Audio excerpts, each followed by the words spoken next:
It is great to be joined today by Simon Gottschalk, who is a professor of sociology at the University of Nevada, Las Vegas. His latest book, The Terminal Self, looks at how our activities online at the terminal transform us. He's also author of a very interesting article called The Infantilization of Western Culture, which is going to be the subject matter today. Simon, thank you so much for talking to me. Thanks for having me. So I'm very interested in this topic of the infantilization of Western culture because very often when you hear such claims made, they often are associated with sort of libertarian beliefs, which often say that the government has sort of become a nanny state that is too involved in making sure no one does anything that might induce self-harm of any kind. But when you talk about the infantilization of Western culture, it's not a libertarian critique at all, is it? No, not at all. No, Can you it's talk a little bit about your critique on that line? yeah. Well, I think that the institutions in which we participate in everyday life fail to treat us as adults. So think, for example, about education, or think about the workplace, or think about the mass media. It seems that in many of those institutions, we are treated as disobedient children who constantly need to be surveilled, and need to be tested, and need to be measured, and need to be controlled. As a simple example, because of course I'm connecting the argument of infantilization to our activities at the terminal. But for example, today we are completely denied the right to privacy. So whenever we go online, whenever we click on anything, all kinds of informations are being recorded about us, even in the private sphere, even at home. And it seems to me that the right to privacy is a fundamental adult right. But we have all somehow surrendered to the fact that we have no longer privacy. Whatever we do can be observed, can be recorded, and at some point may be used against us. And that to me is just one example of how our activities at the terminal encourage a sort of infantile and submissive attitude rather than an adult one. So let's go through a few examples of that. I mean, would you say that any instances of privacy being exchanged for the possibility or the perception, for example, of security, do those also count as instances of infantilization? So, for example, airport security, where we are effectively agreeing if we travel that TSA gets to look through our stuff and maybe even, put us through one of those porno scanners, as I call them. Is that, would that count as infantilization, even if it is under the guise of security? No, I think that if it's in the guise of security, if it's really justified under the guise of security, then no, I would say that that form of surveillance is acceptable. But I'm thinking about just everyday activities, looking for a movie or reading a newspaper or connecting with someone or going online to find a location for a place. Meaning, whatever we do at the terminal is being recorded and constitute an invasion of privacy for no good reason. I mean, we forget that there was a time not too long ago, and this is a time when I grew up, where all those activities would leave no trace. Meaning there was no record of whether you would read a newspaper or look at a map or check a movie or consult a particular website. I mean, there was a time where all those activities were not recorded and were not leaving any trace. They were not endangering your privacy. And today, whatever we do at the terminal endangers the sense of privacy. It is, for example, very well known that even if your system is turned off, it can still transmit information about where you are and what you're doing. This is why even Mark Zuckerberg has placed a post-it on the eye of his laptop camera. So all our devices, even in the private sphere, all our devices can be activated remotely to collect information about us, or conversations can be listened to, or emails can be captured. And I don't see any good reason as to why we have to submit to that very infantilizing regime. So surveillance we've talked about as an infantilizing force in culture. Can you give us a couple of other examples? Of infantilization, Yes, please. just watch your local news. I mean, I watch the local news here in Las Vegas, but I've lived in other places in the United States. And in contrast to the news which are being broadcast in other societies where I've lived, I think that we are being talked down as if we were little retarded children.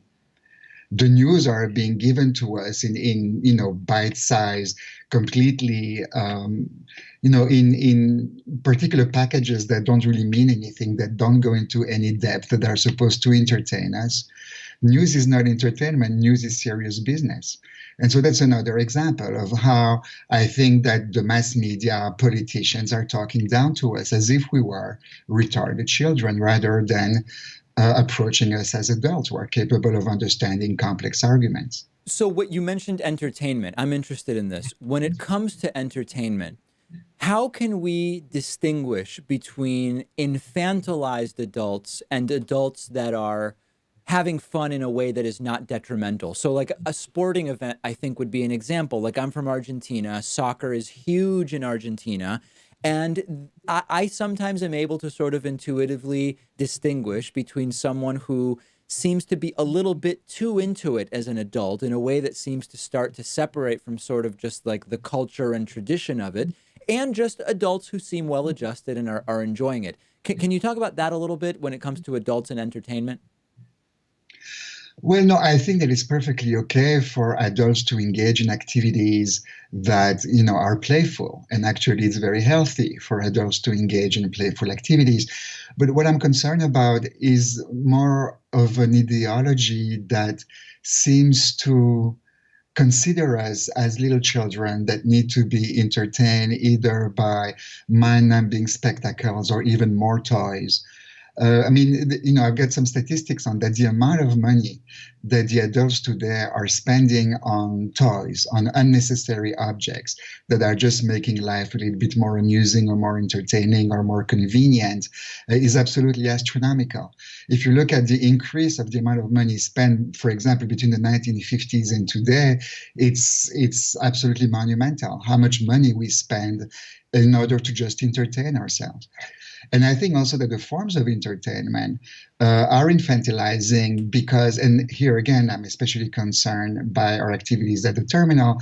Again, when we use our terminal, we are immersing ourselves in a very self-contained world that is very personalized.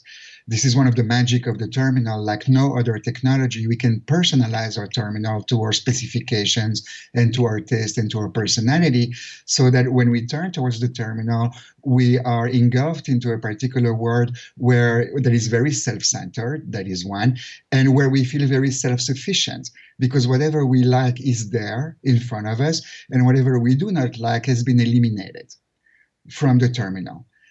But that's a very infantilizing way of approaching life, if you will, because real life is not specified to our taste. Real life also contains events and people and opinions that we don't like.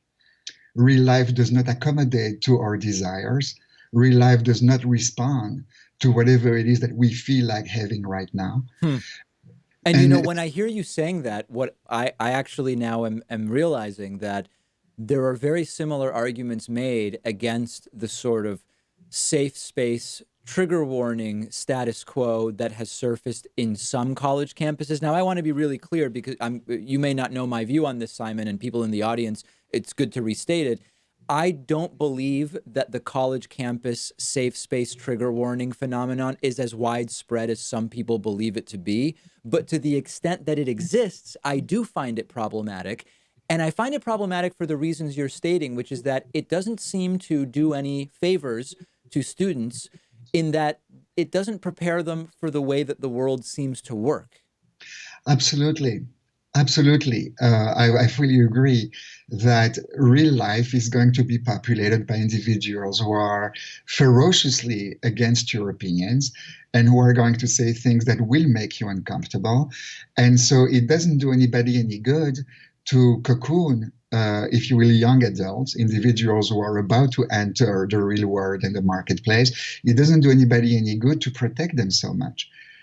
I mean, actually, I think that university education is precisely, among other things, I mean, besides studying your particular discipline, it's also about preparing you intellectually and emotionally to face a world that, again, does not accommodate to your taste and does not accommodate to your ideas and that will challenge you.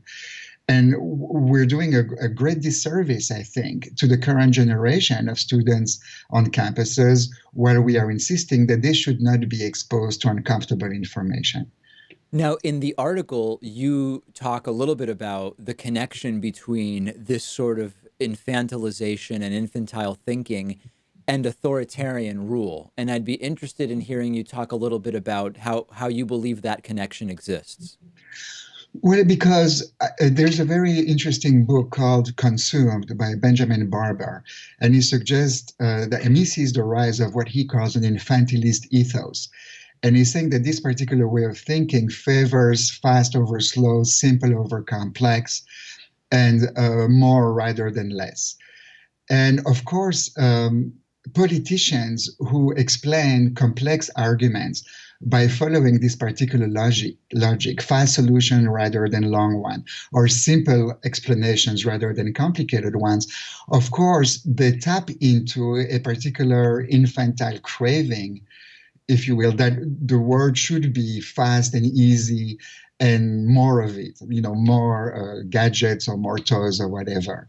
And so politicians who are going to use that particular philosophy or that particular approach nurture those infantile tendencies. And I think that in a society, in a world as complex as the one in which we live, it would be completely foolish and delusional to believe that there are simple and fast solutions to anything. But stunningly, I mean that there is, I believe that in the United States, one of the reasons that the Republican Party has been as successful as it has been is that they do provide simple, neatly packaged explanations or positions. I mean, taxation is like the prototypical example. If you are on the right and you say, hey, it's your money, taxes should be as low as possible. It's extraordinarily simple. It's extraordinarily concise. And the left doesn't have an opposite. They don't say, we just want taxes as high as possible. They immediately launch into nuance, which I believe is, of course, necessary nuance. But you're already sort of losing when you can't simplify the argument. Yes, unless we have a more educated population that understands Right. that those quick and fast and simple arguments may make us feel good, but they really don't resolve anything. But in order for those kinds of arguments to penetrate, we need a population that does not surrender to those infantile impulses, to those infantile desires to be provided with simple and fast solutions by authoritarian father figures. And what are some of the ways that society could be molded in that sense? I mean, I think not teaching critical thinking starting in middle school is a problem, but it might be naive to think that if you start teaching critical thinking when kids are 12, that it solves the problem. It seems that there's much more to it. Yeah, because the education institution is just one node, if you will, of that infantilization. Right? The mass media is also infantilizing. The workplace is also infantilizing. But I think that, starting to educate children early on into critical thinking would already produce different kinds of citizens. How is it that in other societies they manage to do it and they manage to do it very well?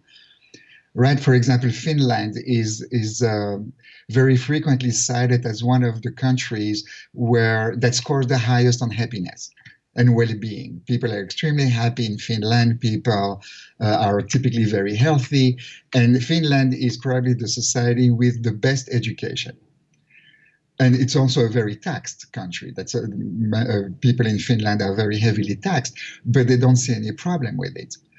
Right. So, I mean, as an educator, I believe that education is, one particular place where I see the infantilization of the population, even in academia.